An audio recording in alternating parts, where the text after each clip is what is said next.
Les marchés avec CMC Markets, trading de CFD sur action, Forex et indices.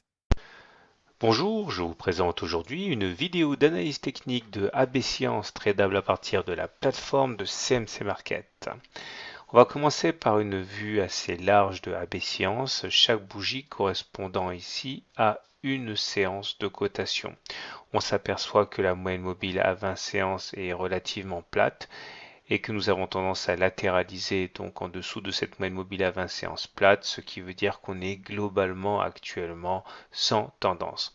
Néanmoins, les indicateurs techniques commencent à devenir inquiétants avec un MACD qui est sous son signal et qui bascule négatif et un momentum qui lui est négatif depuis plusieurs séances. Heureusement, le stochastique lui envoie un message plutôt contrasté en repassant au-dessus de son signal. Alors, si on essaye de comprendre ce qui peut se passer, eh bien, tout d'abord, il faut remarquer que depuis 6 séances maintenant, on a décidé de passer en dessous de la médiane de la fourchette d'Andros. Voici 3 points extrêmes. 1, 2, 3.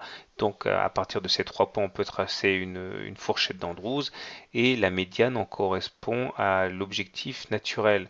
Et on voit que cet objectif naturel a été rallié ici.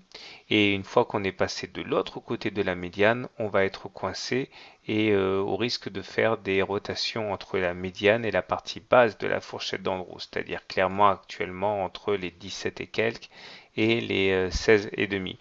Le scénario ne sera invalidé que si on passe au-dessus de la médiane, mais comme on peut le voir, ça fait quand même 2 séances de suite qu'on essaye en séance de se hisser au-dessus de la médiane pour finalement toujours clôturer en dessous. Autrement dit, les tentatives sont pour l'instant vaines.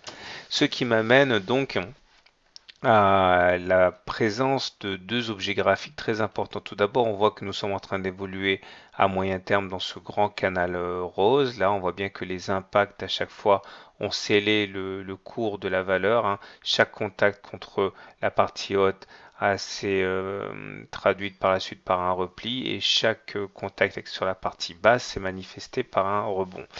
Plus inquiétant est la présence de ce biseau d'élargissement ascendant. Alors pour bien comprendre ce que c'est qu'un biseau d'élargissement ascendant, il faut comprendre qu'il s'agit de deux obliques qui montent toutes les deux, mais qui sont divergentes. Et généralement, c'est-à-dire dans 7 cas sur 10, on clôture, enfin on finit par sortir par le bas de ces biseaux d'élargissement. C'est pas toujours vrai, puisque dans 3 cas sur 10, on en sortira par le haut. Alors, les objectifs sont assez faciles à calculer. On peut les calculer de deux manières. La première façon, c'est de prendre la hauteur de la première oscillation complète dans le biseau d'élargissement, de le reporter en dessous du point de cassure. Ça vous donne le premier objectif qui est très souvent atteint si on sort par le bas. Le deuxième objectif est de prendre la hauteur de la dernière oscillation complète et de la reporter en dessous du point de cassure, ce qui donne un objectif beaucoup plus ambitieux, mais plus rarement atteint. Alors, j'ai trouvé un exemple ici. Regardez, on avait un biseau d'élargissement. Le premier objectif correspondant à la première oscillation complète a été rallié très vite en 3 séances. Le deuxième objectif, ici en vert, a été rallié au bout de 2 à 3 semaines.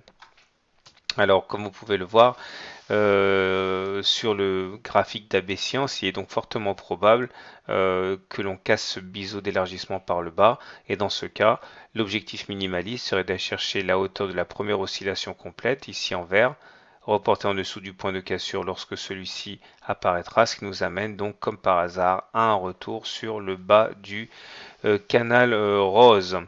Maintenant, à partir de là, on peut tout à fait envisager de rebondir. Maintenant, il existe aussi un scénario alternatif haussier.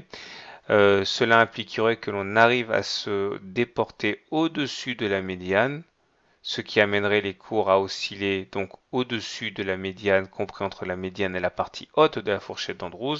Et dans ce cas, tous les espoirs sont permis, y compris une rotation à l'intérieur du biseau d'élargissement pour aller chercher le haut du canal mauve vers les 18,4. Comme d'habitude, ce scénario n'est que statistique et il n'est valable qu'en l'absence de news, de nouvelles fondamentales, de recommandations d'analystes, etc., etc. Donc ce sont toujours les fondamentaux qui comptent en premier lieu. Voilà, je vous souhaite une bonne journée, de bons trades et à très bientôt pour une autre analyse technique.